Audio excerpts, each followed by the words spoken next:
بسم الله والحمد لله والصلاة والسلام على رسول الله وعلى آله وأصحابه الفائزين برضوان الله.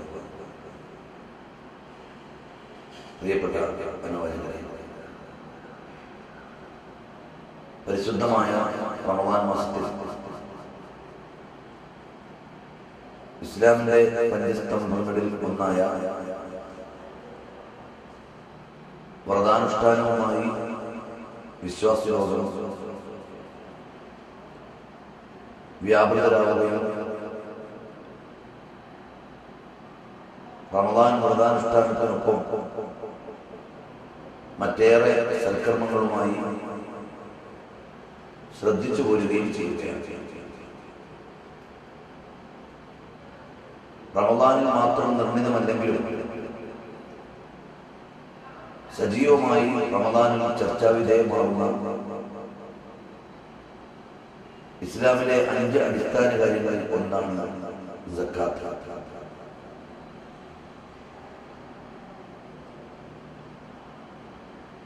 അല്ലാഹുവിന്റെ കൽപ്പനയും ഇസ്ലാമിക അടിസ്ഥാന കാര്യങ്ങളിൽ മർമ്മപ്രധാനമായ ഒന്നുമാണ് സക്കാത്ത് എന്നത്. വമാ ഉമറു ഇല്ലാ ലിയഅ്ബുദുല്ലാഹ മുഖ്ലിസീന ലഹുദ്ദീൻ ഹുനഫാഅ വയുഖീമുസ്സലാത്ത വയുത്തുസ്സക്കാത്ത വദാലിക ദീനുൽ ഖയ്യിം. നിസ്കാരം എന്ന ഇസ്ലാമിലെ മർമ്മപ്രധാനമായ കർമ്മത്തോട് ചേർത്തു തന്നെ ഖുർആനിൽ ഏറെ തവണ പരാമർശിച്ച ആരാധനയാണ് സക്കാത്ത്. സക്കാത്ത് എന്ന് പറഞ്ഞാൽ തനിക്ക് ലഭിച്ച സമ്പത്തിൽ നിന്ന് അല്പം ചിലത് പാവപ്പെട്ടവർക്ക് വേണ്ടി നൽകുക എന്നതല്ല, മറിച്ച് ഇസ്ലാം കൽപ്പിക്കപ്പെട്ട വിഭവങ്ങളിൽ നിന്ന് ഇസ്ലാം കൽപ്പിച്ച അനുവാദത്തിൽ ഇസ്ലാം നിർദ്ദേശിച്ച വ്യക്തികൾക്ക് നിശ്ചിതമായ സമയത്ത് നിശ്ചിതമായ അനുവാദത്തിൽ നൽകുന്ന ദാനത്തിന്, നിർബന്ധമായ ദാനത്തിനാണ് സക്കാത്ത് എന്ന് പറയുന്നത്. അപ്പോൾ എല്ലാ വസ്തുക്കളിൽ നിന്നും സക്കാത്തില്ല. ഇസ്ലാം ഇന്ന വസ്തുക്കളിൽ നിന്നും സക്കാത്ത് കൊടുക്കണം എന്ന് പറഞ്ഞു അതാത് വസ്തുക്കളിൽ നിന്ന് കൊടുക്കേണ്ടതുള്ളൂ. എത്രയെങ്കിലും കൊടുത്താൽ പോരാ, ഓരോന്നിനും എത്രയാണ് കൊടുക്കേണ്ടത് എന്ന് ഇസ്ലാം കൽപ്പിച്ചിട്ടുണ്ട്. അത്രയും കൊടുത്താൽ മതി, അല്ലെങ്കിൽ അത്രയും കൊടുക്കണം. ആർക്കെങ്കിലും കൊടുത്താൽ പോരാ, ഇസ്ലാം നിർദ്ദേശിച്ച ആളുകൾക്ക് കൊടുക്കണം. എപ്പോഴെങ്കിലും കൊടുത്താൽ പോരാ, ഇസ്ലാം നിർദ്ദേശിച്ച കാലയളവ് എത്തുമ്പോൾ കൊടുക്കണം. ഇങ്ങനെ നിയമങ്ങളോടെയും നിബന്ധനകളോടെയും അല്ലാഹു തആല കൽപ്പിച്ച പ്രത്യേകവും പുണ്യപരവുമായ ഒരു ആരാധനയാണ് സക്കാത്ത് എന്ന് പറയുന്നത്. അല്ലാതെ തനിക്ക് ലഭിച്ച സമ്പത്തിൽ നിന്നുള്ള അല്പം ചില ഭാഗങ്ങൾ ഏതോ ഒരു സീസണിൽ ആർക്കെങ്കിലും ഒക്കെ കുറച്ചു കൊടുക്കുക എന്നതല്ല സക്കാത്ത്. മേൽപ്പറയപ്പെട്ട നിബന്ധനകളും നിയമങ്ങളും ഒക്കെ ഉള്ളതിനാൽ തന്നെ സക്കാത്തിന് വ്യവസ്ഥാപിതമായ ഒരു രീതിയും വ്യവസ്ഥാപിതമായ ഒരു സംവിധാനവും ഇസ്ലാം പഠിപ്പിക്കുന്നുണ്ട്.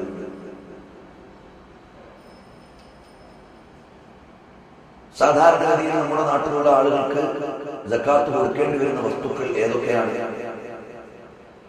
സ്വർണം, വെള്ളി. സ്വർണത്തിന്റെയും വെള്ളിയുടെയും തത്തുല്യമായ സ്ഥാനത്ത് വസ്തുക്കളുടെ വിലയായി നൽകുന്ന രൂപ, അതുപോലെ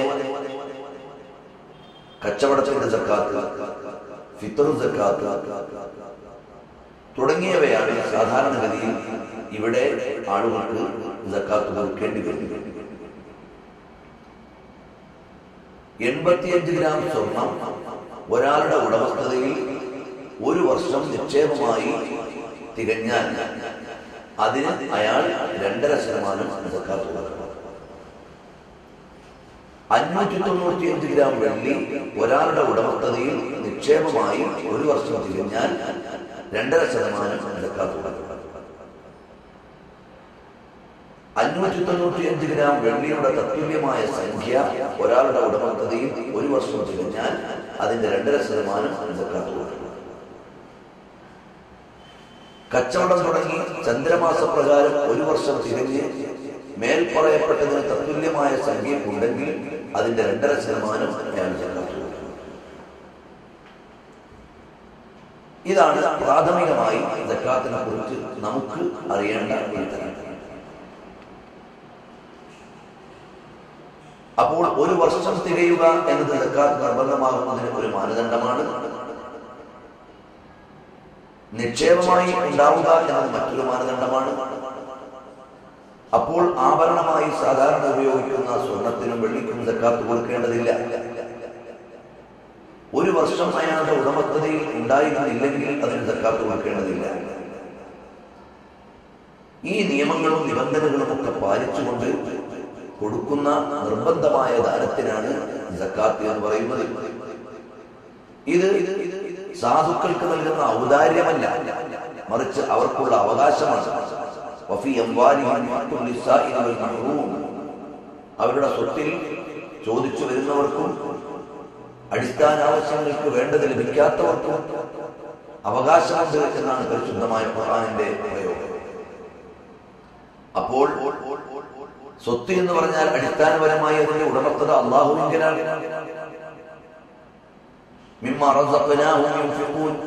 നാം അവർക്ക് നൽകിയതാണ്, അവരുടേത് എന്ന് പറയാനില്ല. നീങ്ങിക്കൊണ്ടിരിക്കുന്ന തണലാണ്. ഇന്ന് ഒരാളുടെ കയ്യിൽ, നാളെ മറ്റൊരാളുടെ കയ്യിൽ. ഈ രീതിയിൽ നീങ്ങിക്കൊണ്ടിരിക്കുന്നതാണ് സ്വത്ത് സമ്പാദ്യം. അപ്പോൾ മേൽപ്പറയപ്പെട്ട വസ്തുക്കൾക്ക് വർഷം തികയുമ്പോൾ ആനുപാതികമായി നൽകേണ്ട സക്കാത്തിന്റെ അളവ് ആർക്കാണ് നൽകേണ്ടത്? അവകാശികൾ ആരാണ്? പരിശുദ്ധമായ ഖുർആൻ തന്നെ നമ്മെ പഠിപ്പിക്കുകയാണ്. ഇന്നമ സ്വദഖാതു ലിൽഫുഖറാഇ വൽമസാകീൻ വൽആമിലീന അലൈഹാ വൽമുഅല്ലഫത്തി ഖുലൂബുഹും വഫിർ റിഖാബി വൽഗാരിമീന വഫീ സബീലില്ലാഹി വബിനിസ് സബീൽ ഫരീദത്തൻ മിനല്ലാഹി വല്ലാഹു അലീമുൻ ഹകീം. ആരാണ് സക്കാത്തിന്റെ അവകാശികൾ? 8 വിഭാഗമാണ് സക്കാത്തിന്റെ അവകാശികളായുള്ളത്. ഒന്ന്, ഫുഖറാക്കൾ അഥവാ ദരിദ്രർ. മിസ്കീൻമാർ എന്ന് പറഞ്ഞാൽ പാവപ്പെട്ടവർ. വൽആമിലീന അലൈഹാ, ഇസ്ലാമിക് ഗവൺമെന്റ് നിലനിൽക്കുന്ന സ്ഥലങ്ങളിൽ സക്കാത്ത് സമാഹരണത്തിനും വിതരണത്തിനുമായി ആ ഗവൺമെന്റ് അല്ലെങ്കിൽ ഇമാം ഏർപ്പെടുത്തിയ സക്കാത്ത് ജോലി ചെയ്യുന്ന ആളുകൾ. വൽമുഅല്ലഫത്തി ഖുലൂബുഹും, അല്ലാഹുവിന്റെ വിശുദ്ധമായ മതത്തിലേക്ക് മനസ്സ് ചേർന്നു വന്ന അല്ലെങ്കിൽ മനസ്സിനിണക്കം വന്ന പൊതുവിശ്വാസികളായ ആളുകൾ. വഫിർ റിഖാബി, മോചനപത്രം എഴുതപ്പെട്ട അടിമകൾ. വൽഗാരിമീന, കടം കൊണ്ട് വലഞ്ഞവർ. വഫീ സബീലില്ലാഹി, അല്ലാഹുവിന്റെ മാർഗത്തിൽ നിലകൊള്ളുന്നവർ. അഥവാ ഒരു ഇസ്ലാമിക ഗവൺമെന്റ് ഇമാം ആ രാജ്യത്തിന്റെ രക്ഷയ്ക്ക് വേണ്ടി ഔദ്യോഗികമായി സജ്ജീകരിച്ച സൈന്യം, ഫീ സബീലില്ലാഹ്, അല്ലാഹുവിന്റെ മാർഗത്തിൽ നിലകൊള്ളുന്നവർ. വബിനിസ് സബീൽ, യാത്രക്കാരൻ. ഈ 8 വിഭാഗത്തിനാണ് നാം സക്കാത്ത് കൊടുക്കേണ്ടത്. അപ്പോൾ സക്കാത്തിന്റെ വിതരണ രീതി എങ്ങനെയാണ് വിതരണം ചെയ്യേണ്ടത്? ഇപ്പോൾ ഞാൻ എന്റെ സ്വത്തിന്റെ സക്കാത്ത് കൊടുക്കാൻ സമയമാകുന്നത് റമദാനിലല്ല. എന്റെ സ്വത്ത്, എന്റെ നിക്ഷേപത്തിൽ ഒരു വർഷം എപ്പോഴാണോ തിരിയുന്നത് അപ്പോഴാണ് എനിക്ക് നിർബന്ധമാകുന്നത്. മുഹറം മുതൽ മുഹറം വരെ, സഫർ മുതൽ സഫർ വരെ. അങ്ങനെ എപ്പോഴാണോ എന്റെ നിക്ഷേപത്തിന്റെ ഒരു വർഷം തികയുന്നത് അപ്പോഴാണ് ഞാൻ സക്കാത്ത് കൊടുക്കേണ്ടത്. സാധാരണഗതിയിൽ റമദാനിൽ മാത്രമുള്ള ചില ദാന ധർമ്മങ്ങളെ സക്കാത്തായി തെറ്റിദ്ധരിച്ചു പോയവരുണ്ട്. അങ്ങനെയല്ല. എന്റെ നിക്ഷേപത്തിന്റെ ഒരു വർഷം തികയുമ്പോൾ, എന്റെ കച്ചവടത്തിന്റെ ഒരു വർഷം തികയുമ്പോൾ, എന്റെ കയ്യിൽ ഉടമസ്ഥപ്പെടുത്തി എന്റെ ഉടമസ്ഥതയിലായി നിശ്ചിത ആസ്തി ഒരു വർഷം തികയുമ്പോൾ അപ്പോഴാണ് ഞാൻ സക്കാത്ത് കൊടുക്കേണ്ടത്. ഇങ്ങനെ വരുമ്പോൾ എന്നും സക്കാത്ത് കൊടുക്കേണ്ടവരിവിടെ ഉണ്ട്. എല്ലാവരും റമദാനിലല്ലോ കച്ചവടം തുടങ്ങിയത്, എല്ലാവരും മുഹറത്തിലല്ലോ തുടങ്ങിയത്, എല്ലാവരും റബീഉൽ അവ്വലിലല്ലോ.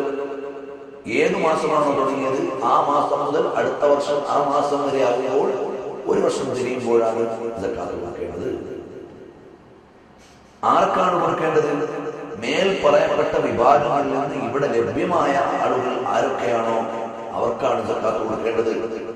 ഉദാഹരണം, ഫഖീർ 10 രൂപയുടെ ആവശ്യമുണ്ട്, 5 രൂപയുടെ ആർത്തിയയാൾക്കുള്ളൂ, വരുമാനമേ ഉള്ളൂ, അങ്ങനെയുള്ളയാൾ പരമദരിദ്രൻ. മിസ്കീൻ, അയാളുടെ ആവശ്യം 10 രൂപയാണ്, പക്ഷേ 7 രൂപയോ 8 രൂപയോ ഒക്കെ ആൾക്ക് വരുമാനമുള്ളൂ, അങ്ങനെയുള്ള മിസ്കീൻ, പാവപ്പെട്ടവൻ. ഈ 2 വിഭാഗവും നമ്മുടെ നാട്ടിൽ സുലഭമാണ്. സക്കാത്ത് ഉദ്യോഗസ്ഥന്മാർ, അത് നമ്മുടെ നാട്ടിൽ ഇല്ല. എന്തുകൊണ്ട്? ഒരു ഇസ്ലാമിക ഭരണാധികാരിയിലുള്ള കീഴിലുള്ള ഒരു ഭരണകൂടമോ വ്യവസ്ഥാപിതമായി ഇസ്ലാം ഉപയോഗിക്കുന്ന ടെക്നിക്കൽ ഫോമിൽ ഇമാമിന് കീഴിലുള്ള ഒരു ഭരണമോ അല്ലാത്തതിനാൽ ഇവിടെ സക്കാത്തിന് മേൽ ജോലിയെടുക്കുന്നവർ എന്നൊരു വിഭാഗം ഇവിടെ ഇല്ല. പൊതുവിശ്വാസികളായ ആളുകൾ നമ്മുടെ നാട്ടിൽ ലഭ്യമാണ്. മോചനദ്രവ്യം മോചനപത്രം എഴുതപ്പെട്ട അടിമകൾ, അത് നമ്മുടെ നാട്ടിലില്ല. കടക്കാരായ ആളുകൾ, അവർ നമ്മുടെ നാട്ടിൽ ഉണ്ട്. നമുക്ക് കടബാധ്യതയിൽ കുടുങ്ങിപ്പോയ ആളുകൾ നമുക്ക് ലഭ്യമായ ഒരു വിഭാഗമാണ്. അള്ളാഹുവിന്റെ മാർഗത്തിൽ സജ്ജമായ അല്ലെങ്കിൽ ഒരു ഇമാം ഏർപ്പെടുത്തിയ വിഭാഗം, അള്ളാഹുവിന്റെ മാർഗത്തിൽ പ്രവർത്തിക്കുന്നവർ. അത് കേവലമായ ചില സംഘടനയുടെ പ്രതിനിധികളോ വ്യക്തികളോ ആവില്ല. വ്യവസ്ഥ അടിസ്ഥാനപരമായി പറഞ്ഞാൽ ആ വിഭാഗം ഇവിടെ ഇല്ല. യാത്രക്കാർ നമുക്ക് ചിലപ്പോൾ അത്തരം ഒരു വിഭാഗത്തിൽ ലഭിച്ചേക്കാം. അപ്പൊ 4ഓ 5ഓ അവകാശ വിഭാഗങ്ങളെയാണ് സാധാരണഗതിയിൽ നമ്മുടെ നാട്ടിൽ സക്കാത്ത് സ്വീകരിക്കേണ്ടവരായി ലഭിക്കുന്നത്. അപ്പോൾ എന്റെ സ്വത്തിന്റെ സക്കാത്ത് ഞാൻ വിഹിതം വെക്കുമ്പോൾ ഇതിൽ എത്ര വിഭാഗം ആളുകൾ ഇവിടെ അവൈലബിൾ ആണ് എന്ന് നോക്കണം. എന്നിട്ട് ഞാൻ കൊടുക്കേണ്ട ആകത്തുകയെ ഞാൻ സക്കാത്തായി ധർമ്മമായി കൊടുക്കേണ്ടത് 1,00,000 രൂപയാണെങ്കിൽ ആ 1,00,000 രൂപയെ എന്റെ നാട്ടിൽ ഇത് സ്വീകരിക്കേണ്ട അവകാശങ്ങളിൽ എത്ര വിഭാഗമുണ്ടോ അത്ര വിഭാഗങ്ങളുടെ ഇടയിൽ ഡിവൈഡ് ചെയ്യണം. 4 വിഭാഗം ആളുകളുണ്ട്. അപ്പോൾ ഫുഖറാക്കൾക്ക് 25,000, മിസ്കീന്മാർക്ക് 25,000, കടം കൊണ്ടുവരുന്നവർക്ക് 25,000, പുതുവിശ്വാസികൾക്ക് 25,000. ഇങ്ങനെ 4 വിഭാഗങ്ങൾ ഈക്വലായി ഡിവൈഡ് ചെയ്യണം. ഡിവൈഡ് ചെയ്തതിനു ശേഷം ഓരോ വിഭാഗത്തിനും എത്ര ആളുകൾക്ക് കൊടുക്കാൻ പറ്റുമോ അത്രയും ആളുകൾക്ക് കൊടുക്കണം. ഏറ്റവും ചുരുങ്ങിയതിന് 3 ആളുകൾക്കെങ്കിലും കൊടുക്കൽ ഒരു സമ്പൂർണമായ രീതിയാണ്. ഇനി അത്രയും കൊടുക്കാനില്ലെങ്കിൽ ഒരാൾക്കായാലും വീടപ്പെടും. ഏതായാലും ശരി, ഈ ലഭ്യമായ വിഭാഗങ്ങൾക്കിടയിൽ തുല്യമായി ഡിവൈഡ് ചെയ്ത് ആനുപാതികമായി അവർക്ക് നൽകണം. ഇങ്ങനെ കൊടുക്കുമ്പോഴാണ് സക്കാത്തിന്റെ ശരിയായ വിതരണം ഉണ്ടാവുന്നത്. ഈ സക്കാത്ത് വിതരണം ചെയ്യേണ്ടത് ആരാണ്? ഒന്നാമതായി അയാൾ തന്നെയാണ് അത് കൊടുക്കേണ്ടത്. ഇനി അയാൾക്ക് കൊടുക്കാൻ കഴിയുന്നില്ല, എന്നാൽ അയാൾക്ക് വിശ്വസ്തനായി ഈ കാര്യം സത്യസന്ധമായി കൈകാര്യം ചെയ്യുമെന്ന് ഉറപ്പുള്ള ഒരാളെ ഏൽപ്പിക്കുകയും അയാളത് നിർവഹിച്ചു എന്ന് ബോധ്യപ്പെടുമ്പോൾ അയാൾ ഉത്തരവാദിത്തത്തിൽ നിന്ന് ഒഴിവാവുകയും ചെയ്യും. മൂന്നാമതൊരു വിതരണ മാർഗം, ഒരു ഇസ്ലാമിക് ഗവൺമെന്റ് ഉള്ള നാട്ടിൽ ആ ഗവൺമെന്റ് ചുമതലപ്പെടുത്തിയ ഡിപ്പാർട്ട്മെന്റിന് അല്ലെങ്കിൽ ആളുകൾക്ക് ഏൽപ്പിച്ചു കൊടുത്താൽ അല്ലെങ്കിൽ ഇമാമിനെ ഏൽപ്പിച്ചാൽ ആ ഉത്തരവാദിത്വം ഒഴിഞ്ഞു. ഈ 3 വിതരണ രീതികളാണ് ഇസ്ലാമിക ധർമ്മശാസ്ത്രം സക്കാത്തിന്റെ വിതരണത്തിന് നിർദ്ദേശിച്ചിട്ടുള്ളത്. 1, വ്യക്തി നേരിട്ട് നൽകുക. 2, അയാൾക്ക് ഒരാളെ വക്കീലായ ഒരാളെ പ്രതിനിധിയായി ഏൽപ്പിച്ച് അയാൾ വിടുക. 3, ഇസ്ലാമിക് ഗവൺമെന്റ് ഉള്ള സ്ഥലത്ത് ഗവൺമെന്റ് ഇമാമിനെ അല്ലെങ്കിൽ ഭരണാധികാരിയെ ഏൽപ്പിക്കുക. ഈ 3ാമത്തെ വിതരണ രീതി ഇവിടെ ഇല്ല. ഈ 3ാമത്തെ വിതരണ രീതിയുടെ സ്ഥാനത്ത് പ്രാദേശികമായി രൂപപ്പെടുന്ന കൂട്ടായ്മകൾ ഇസ്ലാമിന്റെ ഗവൺമെന്റിന് ഈക്വലായി സക്കാത്തിന്റെ വിഷയത്തിൽ വരുമോ? വരില്ല. ഇസ്ലാമിക് ഗവൺമെന്റ് എന്ന് പറഞ്ഞാൽ, ഇമാം എന്ന് പറഞ്ഞാൽ അവിടെ അധികാരമുള്ള കാര്യങ്ങൾ നടത്താൻ സുപ്രീം പവറുള്ള ആളാണ് ഇമാം. ആ സ്ഥാനത്തേക്ക് ഒരു പ്രാദേശിക കൂട്ടായ്മയും വരില്ല, ഒരു സക്കാത്ത് കമ്മിറ്റിയും ആ ഒരു സ്ഥാനത്തേക്ക് വരില്ല. മറിച്ച് ഇസ്ലാമിക ഭരണാധികാരി അയാൾ മാത്രമാണ് യഥാർത്ഥത്തിൽ അങ്ങനെ ഏൽപ്പിക്കപ്പെടാൻ അർഹതയുള്ളയാൾ. ഇനി ഇമാമിനെ സംബന്ധിച്ചിടത്തോളം പ്രത്യക്ഷ സ്വത്തിന്റെ സക്കാത്ത് അയാൾക്ക് ചോദിച്ചു വാങ്ങാം, അധികാരമുണ്ട്. അതേസമയത്ത് പരോക്ഷമായ സ്വത്ത്, സ്വർണത്തിന്റെ, വെള്ളിയുടെ, കച്ചവടത്തിന്റെ, ഫിത്ർ സക്കാത്ത് തുടങ്ങിയുള്ളവ ചോദിച്ചു വാങ്ങാനുള്ള അധികാരം ഇമാമിന് പോലും അഥവാ ഇസ്ലാമിക് ഗവൺമെന്റുള്ള സ്ഥലങ്ങളിൽ ഭരണാധികാരിക്ക് പോലും ഇല്ല എന്ന് ഇമാം നബവി റഹ്മത്തുള്ളാഹി അലൈഹി പോലെയുള്ള സ്വീകാര്യരായ പണ്ഡിതന്മാർ പ്രമാണങ്ങളുടെ അടിസ്ഥാനത്തിൽ സമർത്ഥിച്ചതായി നമുക്ക് കാണാം. അപ്പൊ സക്കാത്തിന്റെ വിതരണത്തിന് ഇസ്ലാം നിർദ്ദേശിച്ചിട്ടുള്ള 3 മാർഗങ്ങൾ: 1 വ്യക്തിപരമായി, 2 ഒരു വക്കീൽ വഴി, 3 ഭരണകൂടത്തെ ഏൽപ്പിക്കുക. ഇവിടെ 2 മാർഗങ്ങളെ നിലവിലുള്ളൂ. ആ 2 മാർഗത്തിൽ ഒരു മാർഗത്തെയാണ് നാം അവലംബിക്കേണ്ടത്. നേരിട്ട് അവകാശങ്ങൾക്ക് നൽകുക, അല്ലെങ്കിൽ വക്കീൽ വഴി നൽകുക. വക്കീൽ എന്ന് പറഞ്ഞാൽ ഒരു കൂട്ടം ആളുകൾ വക്കീലാവുകയില്ല.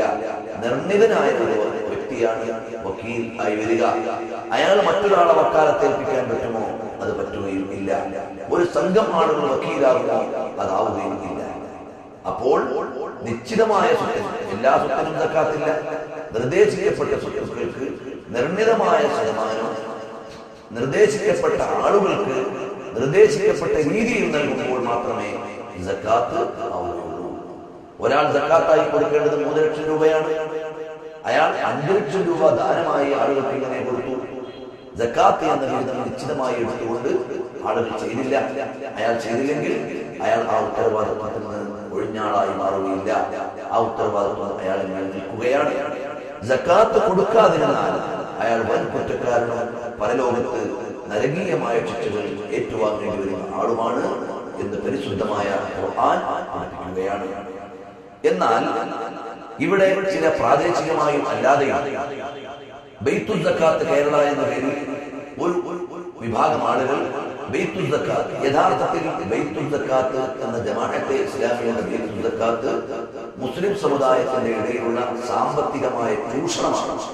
കാരണം അവരുടെ പ്രസ്ഥാനത്തെ വളർത്താൻ ആളുകളുടെ സക്കാത്തിന്റെ വിഹിതം വാങ്ങി അല്ലറ ചില്ലറ ജീവകാരുണ്യ പ്രവർത്തനങ്ങൾ നടത്തി ബാക്കി അവരുടെ പത്രപ്രവർത്തനത്തിനും അവരുടെ മീഡിയ പ്രവർത്തനത്തിനും അവരുടെ സംഘടനാ സങ്കുചിതത്വങ്ങൾക്ക് വേണ്ടി വിനിയോഗിക്കുകയാണ്. യഥാർത്ഥത്തിൽ ഇത് സാമ്പത്തികമായ മുസ്ലിം സമുദായത്തിന്റെ ഇടയിലുള്ള സാമ്പത്തിക ചൂഷണമാണ് ബൈത്തുൽ സക്കാത്ത് ജമാഅത്തെ ഇസ്ലാമിയുടെ സാരഥ്യത്തിൽ നടക്കുന്നത്. ഇവിടെ ഒരുപാട് ഇസ്ലാമിക സംഘടനകൾ പ്രവർത്തിക്കുന്നുണ്ട്. അവരെല്ലാം അവരുടെ സംഘടനാ പ്രവർത്തനങ്ങൾക്ക് വേണ്ടി ജനങ്ങളിൽ നിന്ന് സംഭാവനകൾ സ്വീകരിച്ചു പൊതുജനങ്ങളുടെ പങ്കാളിത്തത്തോടുകൂടി ഒരുപാട് ക്ഷേമ പ്രവർത്തനങ്ങൾ നടത്തുന്നുണ്ട്. എന്നാൽ ജമാഅത്തെ ഇസ്ലാമി അത്തരം ഒരു പരിശ്രമത്തിന് ഇറങ്ങുന്നതിന് പകരം ജനങ്ങളുടെ ഇബാദത്താകുന്ന സക്കാത്തിന്റെ സ്വത്തിനെ അവിഹിതമായി അപഹരിച്ച് അവരുടെ സ്വകാര്യ താല്പര്യങ്ങൾക്ക് വേണ്ടി വിനിയോഗിക്കുകയാണ്. അതുകൊണ്ട് ഒരിക്കൽ കൂടി വ്യക്തമായി പറഞ്ഞാൽ ജമാഅത്തെ ഇസ്ലാമിയുടെ ബൈത്തുൽ സക്കാത്ത് മുസ്ലിം സമുദായത്തിന്റെ ഇടയിൽ നടക്കുന്ന 1-ാം നമ്പർ സാമ്പത്തിക ചൂഷണമാണ്. കാരണം ബൈത്തുൽ സക്കാത്തിലൂടെ അവർ ഒരുപാട് ക്ഷേമ പ്രവർത്തനങ്ങൾ ചെയ്യുന്നതിന്റെ തെളിവുകളും ബ്രോഷറുകളും ഒക്കെ പ്രദർശിപ്പിക്കുന്നുണ്ടാകാം. എന്നാൽ അതിനേക്കാൾ വലിയ ജീവകാരുണ്യ പ്രവർത്തനങ്ങളിലൂടെയുള്ള മറ്റു പല ഇസ്ലാമിക സംഘടനകളും സാന്ത്വനത്തിലൂടെ പ്രവർത്തനങ്ങളിലൂടെ കോടികളുടെ ജീവകാരുണ്യ പ്രവർത്തനങ്ങൾ ചെയ്യുന്നു. പക്ഷെ സക്കാത്തിന്റെ സ്വത്ത് അതിലേക്ക് അവർ വാങ്ങുന്നില്ല. കാരണം അള്ളാഹുവിന്റെ ദീൻ അത് അനുവദിക്കാത്തതുകൊണ്ടാണ്. അതേസമയത്ത് ജമാഅത്തെ ഇസ്ലാമി അള്ളാഹുവിന്റെ പരിശുദ്ധമായ ദീൻ കൽപ്പിച്ച നിർബന്ധമായ സക്കാത്തിനെ അതിന്റെ വിഹിതം ജനങ്ങളിൽ നിന്ന് പിരിച്ച് അത് അവരുടെ സ്വാർത്ഥ താല്പര്യങ്ങൾക്ക് വേണ്ടി വിനിയോഗിക്കുകയാണ് ചെയ്തുകൊണ്ടിരിക്കുന്നത്. അപ്പോൾ ബൈത്തുൽ സക്കാത്ത് കേരള എന്ന പേരിൽ നടക്കുന്നത് നമ്പർ 1 മുസ്ലിം സമുദായത്തിന്റെ ഉള്ളിലുള്ള സാമ്പത്തിക ചൂഷണമാണ്. അതിൽ ഇസ്ലാം നിർദ്ദേശിക്കപ്പെട്ട സക്കാത്തിന്റെ വിഹിതങ്ങളിൽ ഒരുപാട് നിയമവിധേയമല്ലാത്ത കാര്യങ്ങൾ ചെയ്യുന്നുണ്ട്. ഒന്ന്, സക്കാത്ത് ചോദിച്ചു വാങ്ങാനുള്ള അധികാരമില്ല, അതിവർ കൈയാളുകയാണ്. ഒരു ഇസ്ലാമിക ഭരണാധികാരിക്ക് പോലും ഇല്ലാത്ത അധികാരത്തെ സംഘടനയുടെ പേരിൽ ദുർവിനിയോഗിച്ചു. 2, സക്കാത്തിന്മേൽ ജോലിയെടുക്കുന്നവർക്കുള്ള വിഹിതം ഇവിടെ യഥാർത്ഥത്തിൽ സക്കാത്തിൽ നിന്ന് നഷ്ടപ്പെടേണ്ടതല്ല. അത് സംഘടനാ പ്രവർത്തകർക്ക് വേണ്ടി എടുത്തു മാറ്റും. വഫീ സബീലില്ലാഹ്, അല്ലാഹുവിന്റെ മാർഗത്തിൽ എന്ന സാങ്കേതികമായ പ്രയോഗത്തിലൂടെ ഉള്ളതിനെ സംഘടനാ പ്രവർത്തകന് അത് എടുക്കാം എന്ന പേരിൽ ആ വിഹിതത്തെ അവർ ദുരുപയോഗം ചെയ്തു. 4, സക്കാത്തിന്റെ സ്വത്ത് അത് സ്വത്തായി അയാൾക്ക് കൊടുക്കണം. വകമാറ്റി കൊടുക്കാൻ ദാതാവിന് അധികാരമില്ല. ഇത് ഒരു പ്രദേശത്തെ സക്കാത്തിന്റെ സ്വത്തുകൾ സമാഹരിച്ച് അവരുടെ താല്പര്യങ്ങൾക്കനുസരിച്ച് വീട് വെച്ചു കൊടുക്കാനോ വയറിങ് ചെയ്തു കൊടുക്കാനോ ഭാഗികമായി വീട് നിർമ്മിക്കാനോ ജീവിതോപാധി കാണാനോ അവരുടെ താല്പര്യങ്ങൾക്കനുസരിച്ച് അതിന് ഡൈവേർട്ട് ചെയ്യും. 5, അവർ ഒരു നാട്ടിൽ സക്കാത്ത് സ്വീകരിക്കാൻ അവകാശികൾ ഉണ്ടായിരിക്കെ മറുനാടുകളിലേക്ക് കൂടി അതിന് വിനിയോഗിച്ചു. ഇങ്ങനെ ഇസ്ലാം നിർദ്ദേശിച്ച സക്കാത്തിന്റെ സമാഹരണ വിതരണങ്ങളിൽ പാലിക്കേണ്ട ഒരുപാട് നിയമങ്ങളെ കാറ്റിൽ പറത്തി സ്വാർത്ഥ സംഘടനാ താല്പര്യങ്ങൾക്ക് വേണ്ടി അള്ളാഹുവിന്റെ മാർഗത്തിൽ ചെലവഴിക്കുന്ന സക്കാത്തിന്റെ സ്വത്തിനെ ദുർവിനിയോഗം ചെയ്യുകയാണ്. അതുകൊണ്ട് തന്നെ ആ ബൈത്തുൽ സക്കാത്ത് കേരള എന്ന പ്രവർത്തനവുമായി ബന്ധപ്പെട്ട് വിശ്വാസികളായ ആളുകൾ അവരുടെ സക്കാത്ത് എന്ന അമലിനെ നഷ്ടപ്പെടുത്താതെ അള്ളാഹുവിന്റെ ദീൻ കൽപ്പിച്ച മാർഗങ്ങളിലേക്ക് വരണം. അപ്പോൾ ഇസ്ലാം നിർദ്ദേശിച്ച സ്വത്തുക്കൾക്ക് നിശ്ചിത അനുപാതത്തിൽ അവകാശികൾക്ക് നിർണിതമായ രീതിയിൽ വിതരണം ചെയ്യുന്നതിനാണ് ഇസ്ലാമിന്റെ ഭാഷയിൽ സക്കാത്ത് എന്ന് പറയുന്നത്. അത് കൃത്യമായി കൊടുത്തു വീടിയെങ്കിൽ മാത്രമേ അയാൾ സാമ്പത്തികമായി ശുദ്ധിയുള്ള ആൾ ആവുകയുള്ളൂ. ഈ വർഷം സക്കാത്ത് കൊടുക്കേണ്ട വിഹിതം കൊടുക്കാതെ അത് അയാളുടെ സ്വത്തിൽ കിടക്കുകയും അതുകൂടി വിനിയോഗിച്ചുകൊണ്ട് അയാളുടെ കച്ചവടം പുരോഗമിപ്പിക്കുകയും ചെയ്താൽ, സ്വത്ത് വിനിയോഗം ചെയ്യുകയും ചെയ്താൽ അയാൾ ഹറാമായ സ്വത്ത് ക്രയവിക്രയം ചെയ്യുകയും കച്ചവടം ചെയ്യുകയും ചെയ്യുന്ന ആളാണ്. അയാളെ കുറിച്ച് അല്ലെങ്കിൽ കൊടുക്കേണ്ട സക്കാത്ത് കൊടുത്തു വിടാത്ത ആളുകളെ കുറിച്ച് അല്ലാഹു തആല ഖുർആനിലൂടെ പറയുന്നു, വല്ലദീന യക്നിസൂന അൽ-ദഹബ വൽ-ഫിദ്ദത വലാ യുൻഫിഖൂനഹാ ഫീ സബീലില്ലാഹ് ഫബശ്ശിർഹും ബിഅദാബിൻ അലീം. അങ്ങനെ സ്വർണവും വെള്ളിയും ഒക്കെ നിശ്ചയമാക്കി വെച്ച് അല്ലാഹുവിന്റെ മാർഗ്ഗത്തിൽ ചെലവഴിക്കാത്ത ആളുകൾ ഫബശ്ശിർഹും ബിഅദാബിൻ അലീം, അവർക്ക് വേദനാജനകമായ ശിക്ഷ കൊണ്ട് സുവിശേഷം അറിയിക്കുക. യൗമ യുഹ്മാ അലൈഹാ ഫീ നാരി ജഹന്നമ ഫതുഖ്വാ ബിഹാ ജിബാഹുഹും വജുനൂബുഹും വദുഹൂറുഹും ഹാദാ മാ കനതും ലിഅൻഫുസികും ഫദൂഖൂ മാ കുൻതും തകനസൂൻ. പരിശുദ്ധമായ ഖുർആൻ പറയുകയാണ്, അത് ചൂടാക്കി അത് പഴുപ്പിച്ച് അവരുടെ മുഖത്തിലും അവരുടെ നെറ്റിയിലും അവരുടെ ശരീരഭാഗങ്ങളിലും പാർശ്വഭാഗങ്ങളിലുമെല്ലാം ചൂടുവെക്കപ്പെടുന്നതാണ്. എന്നിട്ട് പറയും, നിങ്ങൾ കരുതി വെച്ചിരുന്ന സ്വത്ത് നിങ്ങൾ അനുഭവിക്കുക, നിങ്ങൾ രുചിക്കുക എന്ന വളരെ പരിഹാസ്യവും വേദനാജനകവുമായ ശിക്ഷയാണ് സക്കാത്ത് കൊടുക്കാത്തവർക്ക് ഉള്ളത്. ഫിത്ർ സക്കാത്തിന്റെ വിതരണത്തിനും മേൽപ്പറയപ്പെട്ട മാനദണ്ഡങ്ങൾ നിശ്ചിത വസ്തുവിൽ നിന്ന് നിശ്ചിത അനുപാതത്തിൽ നിർദ്ദേശിക്കപ്പെട്ട വിഭാഗങ്ങൾക്ക് നിർദ്ദേശിക്കപ്പെട്ട സമയത്ത് നൽകുന്നതിനാണ് ഫിത്ർ സക്കാത്ത് എന്ന് പറയുന്നത്. അല്ലാതെ കുറച്ച് അരി വാങ്ങി വെച്ച് കുറെ ആളുകൾക്ക് വിതരണം ചെയ്യുമ്പോൾ സക്കാത്താവുന്നില്ല, കുറച്ച് സ്വത്ത് ആർക്കെങ്കിലും ഒക്കെ കൊടുക്കുമ്പോൾ സക്കാത്താവുന്നില്ല. സക്കാത്ത് സ്വീകരിക്കേണ്ട അവകാശികളിൽ യതീംഖാന പെടുന്നില്ല, സംഘടനകൾ പെടുന്നില്ല, മഹല്ല് കമ്മിറ്റി പെടുന്നില്ല. അതുപോലെയുള്ളതൊന്നും സക്കാത്ത് സ്വീകരിക്കേണ്ട വിഹിതത്തിൽപ്പെട്ടതല്ല. അതുകൊണ്ട് ഇസ്ലാം നിർദ്ദേശിച്ച 8 വിഭാഗങ്ങളിൽ നിന്ന് ലഭ്യമായ ആളുകൾക്ക് നൽകുമ്പോൾ മാത്രമേ നമ്മുടെ സക്കാത്ത് വീടപ്പെടുകയുള്ളൂ. അത് ആ രീതിയിൽ തന്നെ കൈകാര്യം ചെയ്യാൻ വിശ്വാസികളായ ആളുകൾ ബാധ്യസ്ഥരാണ്.